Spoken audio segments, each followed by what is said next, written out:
बड़े बेआबरू होकर तेरे कूचे से हम निकले, बहुत निकले अरमा मगर फिर भी कम निकले। कुछ इसी अंदाज में पत्रकारों से मुखातिब मोहम्मद अली अशरफ फातमी का दर्द बयां होता रहा उनके आवास पर, तब जब उन्हें राष्ट्रीय जनता दल ने न तो मधुबनी से टिकट दिया और न ही दरभंगा से एडजस्ट किया। शुरुआती दौर से ही अब तक राष्ट्रीय जनता दल के सिपाही के रूप में काम करने वाला खुद को बताया मोहम्मद अली अशरफ फातमी ने, और कहा कि आखिर वे यह नहीं समझ पाए कि उन्हें टिकट क्यों नहीं दिया गया। उन्होंने कहा कि उनकी लालू यादव जी से भी बात हुई, तेजस्वी यादव से भी बात हुई, लेकिन आखिर बातों का कोई फ़ायदा न हुआ और उन्हें न तो मधुबनी से टिकट दिया पार्टी ने और न ही दरभंगा से ही एडजस्ट किया गया। उन्होंने साफ संकेत दिए कि वे चुनाव तो लड़ेंगे ही, अब किस पार्टी से लड़ेंगे या फिर निर्दलीय लड़ेंगे यह तो फातमी ने नहीं बताया, लेकिन इतना संकेत तो वे दे ही गए कि राजनीतिक इस तरह के एक्शन के बाद वे चुप नहीं बैठने वाले, क्योंकि मोहम्मद अली अशरफ फातमी ने कहा कि उन्होंने जी जान से खून पसीने से पार्टी को सींचा है और पार्टी ने जिस तरह से उनके साथ किया है इसका खामियाजा पार्टी को भुगतना होगा, क्योंकि उनके साथ जनता है, वोटर हैं और वे लोग हैं जो फातमी को अली अशरफ फातमी के रूप में जानते हैं। मैं आज ही पटना से लौटा हूं और ये जानकारी जब मिल गई कि किसी वजह से मेरा टिकट मधुबनी से कट गया और दरभंगा से भी मुझे एडजस्ट नहीं किया गया, तो आज मैंने एक छोटी सी मीटिंग अपने विशेष जो हमारे पास कार्यकर्ता हैं, जो हमारे शुभचिंतक हैं, उनकी बुलाई थी। इन लोगों से बातचीत कंटिन्यू है। आज जब पत्रकार सम्मेलन खत्म होगा फिर 5-5 के टोली में हमसे सभी साथी मिलेंगे और मिलने के बाद उसमें क्या फैसला आएगा आप लोगों को हम बताएंगे। दरअसल पार्टी की तरफ ही से मुझे कहा गया था कि इस दफा आप मधुबनी से उम्मीदवार होंगे, और मेरी भी बात समझ में आई कि मैं लगातार 7 मरतबा दरभंगा से चुनाव लड़ चुका हूं, तो एक नई जगह होगी और उसमें भी 2 असेंबली सेगमेंट दरभंगा का आता है और एक जगह से डॉक्टर फराज फातमी एमएलए हैं, तो मुझे नई कॉन्स्टिट्यूएंसी में ही कोशिश करनी चाहिए। और लगातार 5-6 महीने से मैं वहाँ बीएलए बनाया, हर बूथ का बूथ कमेटी बनाई, 6 असेंबली सेगमेंट में 5 असेंबली सेगमेंट की बड़ी बड़ी जनसभाएं की। उसके बाद मधुबनी के बड़ी तादाद में लोग बाहर रहते हैं, तो दिल्ली, कलकत्ता, मुंबई और फराज गए थे हैदराबाद, चारों जगह मीटिंग भी हुई मधुबनी वालों से कि इलेक्शन में बड़ी तादाद में आना है। इतनी मेहनत के बाद और वादे के बाद और मुझे भेजा गया था मधुबनी, उस सब के बावजूद मुझे परसों खबर मिली कि मेरा नाम लिस्ट से हट गया है। उसके एक ही दिन पहले माननीय तेजस्वी जी से और लालू जी से जो मेरी बात हुई, तेजस्वी जी ने तो आखिरी दिन कहा कि अब मिठाई, इसमें तो बड़ी मिठाई लगेगी, और उन्होंने मुबारकबाद भी दिया मुझे। और एक दिन के बाद ये फैसला बदल गया। मैं जानने की कोशिश भी किया, मैं उनके पास गया और मैंने एक्सप्लेन किया कि मैं 30 साल से जनता दल और राष्ट्रीय जनता दल का न कि सिर्फ एक एमपी रहा हूँ, एक वर्कर की हैसियत से भी हम इस पार्टी के लिए काम करते हैं। और एक अगर राजद ले लीजिए, जो एक सेकुलर पार्टी है और जिसके अंदर अल्पसंख्यक का, मुसलमानों का बहुत बड़ा वोट बैंक इस पार्टी के पास है और मिलता है।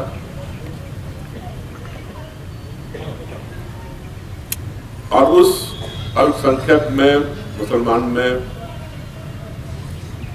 मैं समझता हूं कि मैं सबसे बड़ा चेहरा बिहार के अंदर हूं। मेरे इतना सीनियर पार्लियामेंटेरियन और जितनी मर्तबा मैं जीता हूं लोकसभा के लिए, किसी भी पार्टी के अंदर 4 मर्तबा जीता हुआ लोकसभा मेंबर नहीं होगा। तो एक मुसलमान जो आरजेडी का चेहरा है, उसके टिकट के काटे जाने का या नहीं मिलने का मुझे तो सदमा इंडिविजुअल होगा, लेकिन इज्तिमाई तौर पे जो मुसलमान है बिहार के, खास तौर से जो वोटर हैं गठबंधन के और पार्टी के, उनको बहुत अफसोस है। क्योंकि मैं जहां एक तरफ कौमी कामों में इंटरेस्ट लेता हूं, वहीं मिल्ली कामों में भी मेरा बहुत इंटरेस्ट रहता है। चाहे अलीगढ़ का कैंपस आया हो किशनगंज में या मानू का कैंपस आया हो दरभंगा में, कहीं न कहीं फातमी कमेटी की देन है उसके अंदर। और इसी तरह के बहुत काम हैं जिसकी वजह कर मुसलमान मुझे अपने दिल में रखते हैं बिहार के अंदर। तो सभी शॉक्ड हैं, पार्टी के वर्कर शॉक्ड हैं, पार्टी के लीडर्स जो हैं जनरल, वो शॉक्ड हैं कि आखिर इतने बड़े बड़े नाम जो पार्टी के अंदर मुख्तलिफ जगहों से उनका टिकट कटा है, इसका असर लंबे अरसे में नजर आएगा। अपनी जमीन बेच करके भी पार्टी को जिंदा रखते हैं दरभंगा। और अगर उसके साथ ये जो कुछ हुआ है अगर होगा, तो उससे दरभंगा के कार्यकर्ता, दरभंगा के सारे हमारे नेता और पूरे बिहार के मुसलमान को बहुत सदमा होगा। इसलिए कि कहीं न कहीं 30 साल से मैं इन सब का एक चेहरा हूं। पार्टी मुझे नकार सकती है, लेकिन मेरी कौम मुझे नहीं निकाल सकती। राजनीति एक दिन की चीज नहीं है, लेकिन मैं अपने कार्यकर्ता से और अपने साथियों से मैं वादा करता हूं कि मैं लगातार आपके साथ काम करूंगा। उसके राह क्या होंगे, रास्ते क्या होंगे, उसको मैं तय करूंगा।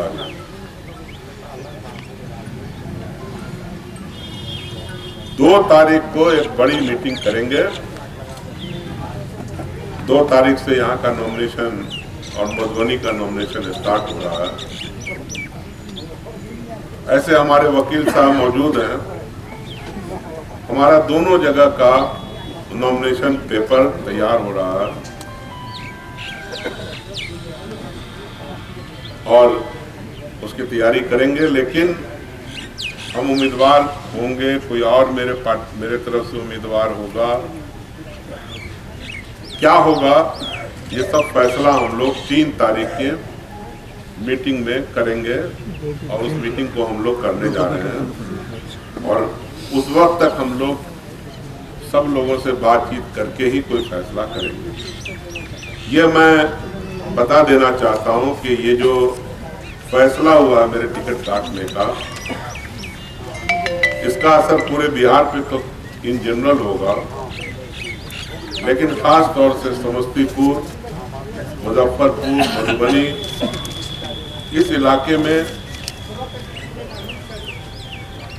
जो तकरीबन 6 सीट आते हैं और सीतामढ़ी तक, इसका असर ठीक नहीं होगा। और अगर अली अशरफ फातमी लोकसभा का चुनाव नहीं लड़ेगा, मैं तो कभी जिंदगी में असेंबली नहीं लड़ा, कभी एमएलसी के लिए कोशिश नहीं किया, कभी राज्यसभा भी नहीं भेजा गया,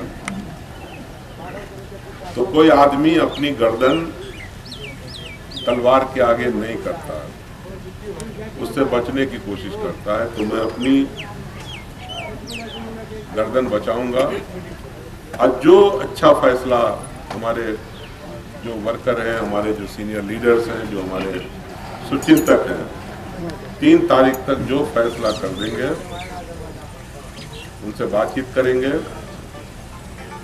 और उसके बाद हम 3 तारीख को निश्चित रूप से अपने जो भी हमारे सुचिंतक लोग हैं उनसे मिल करके हम 3 तारीख को जरूर फैसला करेंगे। फातमी साहब, आप क्या चुनाव लड़ेंगे या नहीं लड़ेंगे, ये बताओ। मैंने आपसे कह दिया, उस बात को आप समझ लो, मैं कोई हल्का आदमी नहीं हूँ। मैंने साफ कहा कि अभी जब ये मीटिंग खत्म होगी उसके बाद मैं 5-5 करके सबसे राय लूंगा और राय ले करके फिर मेरे पास ऐसे कम से कम 4000-5000 दोस्त हैं। उसके बाद मधुबनी के दोस्त हैं, तो मैं सबको बुलाऊंगा, सबको बुला करके राय मशवरा करके और उनको इकट्ठा बुला करके एक साथ 3 तारीख को मैं फैसला भी करूंगा और ऐलान भी करूंगा। पार्टी ने आपके साथ धोखा किया? पार्टी ने आपके साथ धोखा किया है क्या? देखिए, मुझे तो लगता है कि राष्ट्रीय जनता दल की तरफ से मैं बिट्रे हो रहा हूँ और मेरा टिकट काट करके किसी को दिया जा रहा है। इससे ज्यादा दुखदायी बात क्या हो सकती है? मैंने कहा आपसे कि जिस जमीन पर बैठे हैं ये गिरवी है पार्टी के लिए, और चले जाइए मालूम कर, मेरे बेटे से 73,000 रुपया कट रहा है, ये भी मालूम कर। हमारे पूर्व अध्यक्ष जी यहाँ बैठे हुए हैं, उनसे मालूम कर, जो रेलवे बुक किया था उनसे मालूम कर। तो अगर एक आदमी अपनी जायदाद बेच करके पार्टी के लिए सब कुछ कर रहा है और उसका टिकट कट रहा हो, तो आप समझ रहे हैं कि उसके लिए फैसला करना कितना मुश्किल होगा। देखिए, अगर मुझे टिकट नहीं मिलेगा तो इस इलाके में तो बेचैनी रहेगी सभी बिरादरी में, लेकिन पर्टिकुलरली पूरे बिहार के मुसलमानों में राष्ट्रीय जनता दल की साख गिरेगी और इन द लॉन्ग रेंज, मतलब आगे, मैं समझता हूँ कि पार्टी को काफी नुकसान है। किसी और जगह से कमी महसूस हो रही है क्या? लालू जी की कमी अभी महसूस हो रही है क्या? भाई, ये फैसले जितने हैं वो लालू जी करते हैं। किसी दूसरी जगह से लड़ना पसंद करेंगे? किसी दूसरी जगह से लड़ने का सवाल अगर मौका मिले भाई, दूसरी जगह से, ये सारा फैसला लालू जी करते हैं। हम लोग फंसा रहे हो, समझ गए ना? 3 तारीख तक फैसला इंतजार जो है, हम लोग कुछ बोल देगा, साला जो वो मन में होगा हम लोग जो है हम लोग अधिकृत करते हैं और लालू जी फैसला करते हैं। अब क्या बचा? मैंने सिर्फ एक बात कहा कि मैं भारतीय जनता पार्टी का शाहनवाज नहीं हूँ जिसको दूध की मक्खी की तरह निकाल करके भारतीय जनता पार्टी ने फॉर नो रीजन अलग कर दिया। राष्ट्रीय जनता दल का मतलब है कि जितना वोट राष्ट्रीय जनता दल में गिरता है उसका आधे से ऊपर वोट मुसलमानों का होता है। इस समझ महागठबंधन क्या बनता जा रहा है मुझे नहीं मालूम। मेरा टिकट राष्ट्रीय जनता दल ने काटा है, तो मेरी जो भी बात हो रही है वो राष्ट्रीय जनता दल से हो रही है। सिर्फ ये लोकसभा तक नहीं है राजनीति, ये राजनीति 2020 में असेंबली में भी होगी। और उस वक्त किस तरह का गठबंधन बनता है, किस तरह की चीज होती है, तो नुकसान मैंने कहा कि राष्ट्रीय जनता दल को होगा। इसमें बहुत सारे लोग ऐसे हैं, पता नहीं कहाँ होंगे, निगाहें हमको ढूंढेगी, न जाने हम कहाँ होंगे।